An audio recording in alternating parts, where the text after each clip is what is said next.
Matata. Hakuna Matata? So, in the clip we just saw, Simba mentions the word problem-free. If something or someone is problem-free, it means that they don't have any problems. So the suffix free is used at the end of many nouns to create adjectives, meaning without a particular thing. Some common examples include fat-free without fat, stress-free without stress, or germ-free without germs.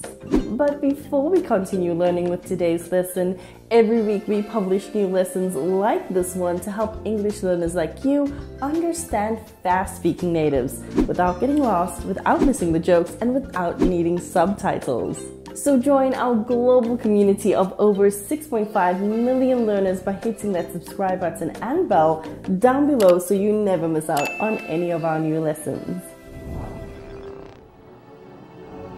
When his father, King Mufasa, is killed saving him from the wildebeest stampede, young Simba feels guilty after his sly Uncle Scar tricks him into believing it was his fault. Run away and never return. Simba runs away from home and is soon taken in by the lovable Timon and Pumbaa. Repeat after me. Hakuna Matata. What? Hakuna Matata. It means no worries. Hakuna Matata. What a wonderful phrase. Hakuna Matata. Ain't no passing craze. It means no worries for the rest of your days. It's our problem-free philosophy. Hakuna Matata. Hakuna Matata? Yeah, it's our motto. What's the motto? Nothing. What's the matter with you? You know, kid, these two words will solve all your problems. That's right. Take Pumbaa, for example. Why, when he was a young warthog. When I was a young warthog. Very nice. Thanks. He found his aroma like a certain appeal. He could clear the savannah after every meal. I'm a sensitive soul, though I seem thick-skinned. And it hurt that my friends never stood downwind. And oh, the shame! He was ashamed. For the change in my name. Oh, what's in a name? And I got downhearted. How'd you feel? Every time that Hey, Pumbaa, not in front of the kids. Oh, sorry. Repeat after me. Hakuna Matata. Hakuna Matata is a phrase in the East African language of Swahili that literally means no trouble or no problems and is intended to encourage people to make the most of the present moment instead of worrying about the future. A similar phrase might be the Latin expression carpe diem, which means to seize the day or live for the moment. What? Hakuna Matata. By the way, did you notice that Timon and Pumbaa pronounce matata differently? Timon pronounces the T sound with a flap T, which means it sounds similar to a D sound. Hakuna Matata. This pronunciation is common in American English. On the other hand, Pumbaa pronounces the T in matata with a true T sound, meaning it is pronounced with an air puff. Hakuna Matata. Matata. Pumbaa's is closest to the actual Swahili pronunciation. Hakuna Matata. Ain't no passing craze. If something is a craze, it is extremely popular. But a passing craze is something that is very fashionable or trendy and lots of people take part in it, but it passes quickly. For example, in the 90s, mood rings were a passing craze. Hakuna Matata. Hakuna Matata? Yeah, it's our motto. What's the motto? A motto is a short sentence or phrase that expresses a rule or way of behaving, especially in a particular situation. For example, a popular motto for having a positive attitude is, "When life gives you lemons, make lemonade." Here's another nice example of this word from Ice Age. Aw, I remember when Manny and I used to be like that. Not me. Love them and leave them and take half of everything. That's my motto. Motto? Yeah, it's our motto. What's a motto? Nothing. What's the matter with you? Here we have a funny play on words because when said fast, motto sounds like matter. What's the matter with you? What's the matter with you is also a cultural reference to a line from the famous 90s movie Goodfellas starring Robert De Niro. Did you hear what I said? Don't buy anything, don't get anything, nothing big. Did you hear what I said? What's the matter with you? He found his aroma like a certain appeal. If we say that something lacks a certain appeal, we mean that there is something we do not like about it. If we do like something or someone, we can say that they or it is appealing. For example, a positive attitude is a very appealing characteristic. He found his aroma like a certain appeal. We use the word aroma for a pleasant smell or a good scent that you enjoy. For example, a pot of coffee or a delicious meal would have a good aroma. However, if something smells bad, if it stinks, we would say that it has an odor. An aroma smells, but never stinks. So Pumbaa believes that his smell was pleasant, but that the other animals did not like it. How did it go?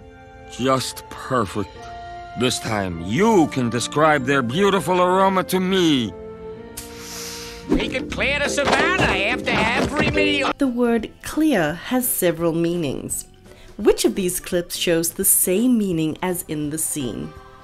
But if you would just listen. Not another word! And I am never to hear of you going to the surface again. Is that clear? We'll take one secret formula to go. Clear the area, citizens. There's going to be some serious aft kicking here. I'd like to introduce our panel. Jonathan Franzen, Michael Chabon, and Mo. Whoa! Clearwater! Swanky! Woohoo!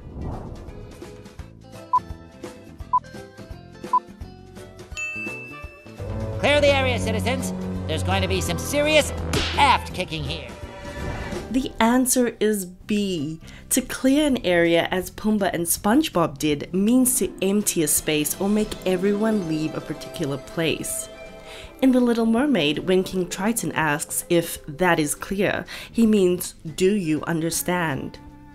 In The Simpsons, when Mo refers to clear water, he means water that is pure or easy to see through. A sensitive soul, though I seem thick-skinned. The noun a sensitive soul is what we would call a person who is easily hurt emotionally. Check out this example. Hey, why don't you head upstairs? I'll be right up, okay? Oh, thank you. You know, you try to hide it, but you are a sensitive soul. We use the adjective sensitive to describe someone who is easily upset or emotional. Here's a nice example from Friends. Do you realize that man has cried in our apartment 3 times? Huh? I haven't cried that many times since I moved in. Look, boss, he said he's just sensitive, that's all. Isn't it fun to learn vocabulary in context like this? This is key to becoming a fluent, confident English speaker. Here at Learn English with TV series, Friends is without a doubt our favorite TV series because actually it's the best one to learn English with. In fact, there's even academic studies that prove this. So knowing this inspired us to create our Fluent with Friends course to help you have fun and greatly improve your understanding of fast-speaking natives, learn the vocabulary you actually need to communicate confidently, and master grammar in context. Also, you can finally speak English naturally, like you've always wanted to. And you can try it right now for free with our 3-part masterclass. Simply sign up right now by clicking up here or down in the description below. I'm a sensitive soul, though I seem thick-skinned. We just learned what it means to be a sensitive soul. But how about to be thick-skinned? If you say that someone is thick-skinned, you mean that they are not easily upset by criticism or insults. In a way, you could say it's the opposite of being a sensitive soul. An example would be, you need to be thick-skinned to survive as a politician. And it hurt that my friends never stood downwind. The wind blows from upwind to downwind. If you are downwind of a chemical plant or a smelly person or animal, the wind blows that smell to you. So none of the other animals were willing to stand where they could smell Pumbaa. In the following example, Scar teaches Simba that when a lion goes hunting, they would stay downwind from their prey so that they could smell the prey, but the prey can't smell them. If you wish to kill something, you might want to stay downwind. I know how to hunt, Uncle Scar. Oh, the shame! He was ashamed! If someone is ashamed, they feel distressed or embarrassed by feelings of guilt, foolishness, or disgrace. For example, he felt incredibly ashamed after getting angry during the meeting. Filthy. Absolutely filthy. And it's all thanks to you, kid. You made it possible. Jacques, I said no claiming. I'm ashamed. Oh, the shame! He was ashamed! On a change in my name! Oh, once in a name! Let's look at the pronunciation here. Notice that of is reduced to a schwa sound, so the entire word sounds like Together it sounds like thought of changing my name. On a change in my name! On a change in my name!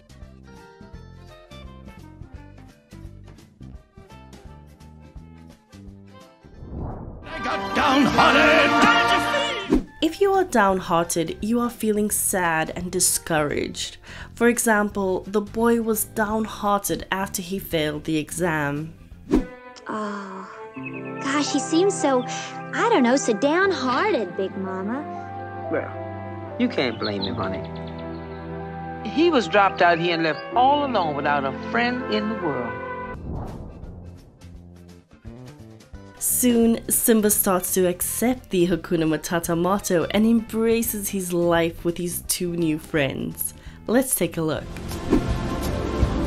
Welcome to our humble home. You live here? Well, we live wherever we want. Do as we please. I'm telling you, kid, this is the great life. No rules, no responsibilities. Ooh. Slimy. Yet satisfying. That's it. We didn't lie. Egg sack. I got an egg sack. Welcome to our humble home.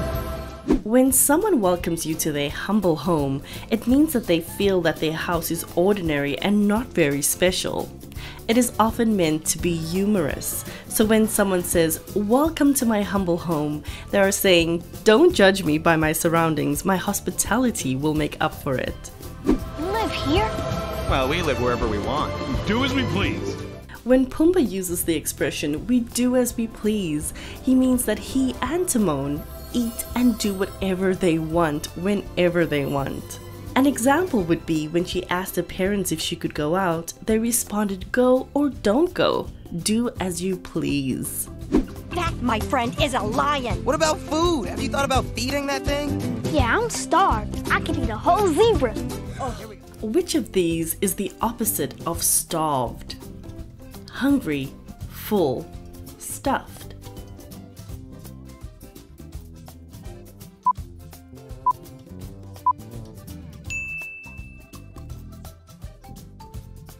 Full and stuffed can both be used after you eat more than enough or if you eat too much. However, stuffed is used in more informal situations.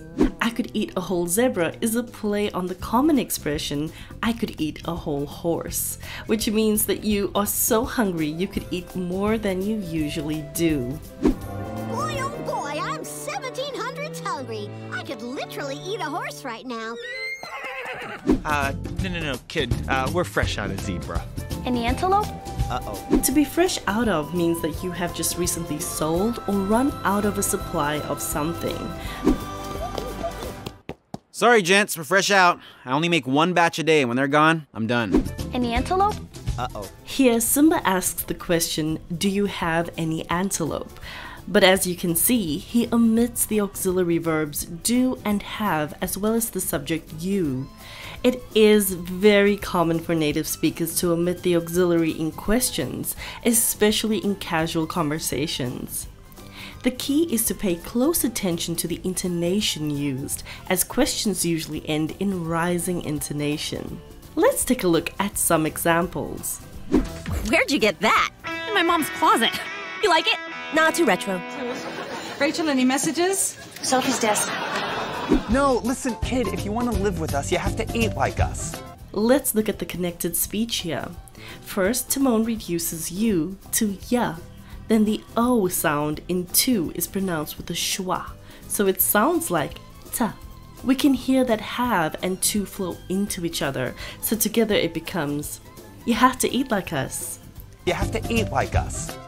I'm telling you, kid, this is the great life. No rules, no responsibilities. To live with no rules and no responsibilities means to live life the way you choose and to not follow anyone else's rules and laws. If you do not have any responsibilities, you don't need to do things such as paying bills, attending school, or having a job.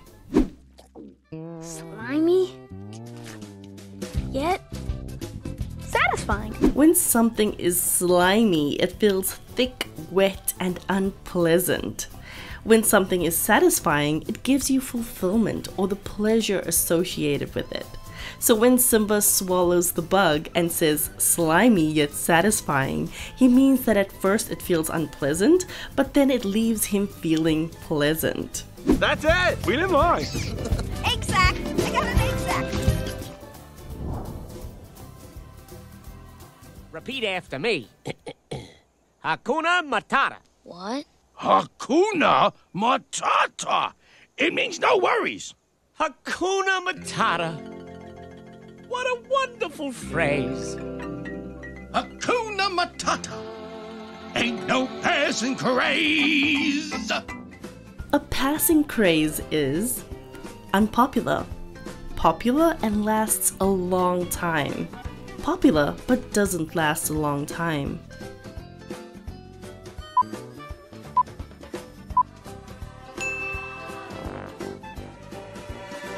It means no worries for the rest of your days.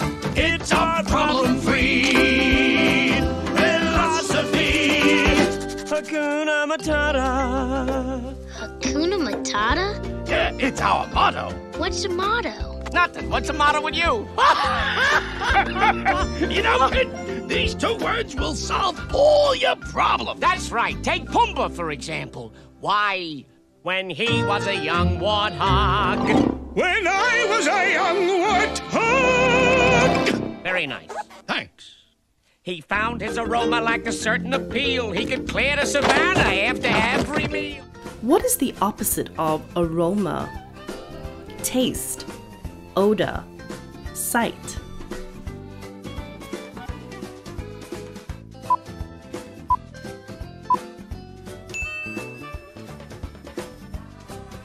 A sensitive soul, though I seem thick-skinned.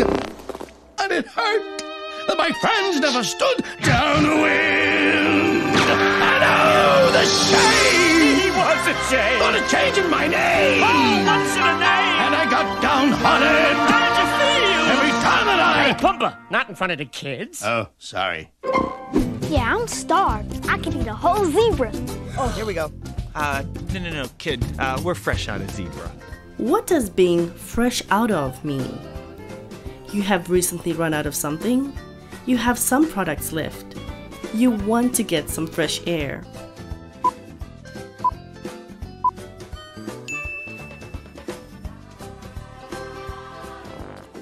Slimy, yet satisfying. That's it! We live life! So I hope you enjoyed today's lesson and that you learned something new. If you would like to continue learning with Disney, then be sure to check out this lesson next. Is that my Pocahontas? Grandmother Willow, I need to talk to you. Good morning, child. I was hoping you'd visit today. Oh, wow. Your mother's necklace. That's what I wanted to talk to you about. My father wants me to marry Kocoum. Kocoum? But he's so serious. I know. My father thinks it's the right path for me. But lately, I've been having this dream, and I think it's... Oh, a dream.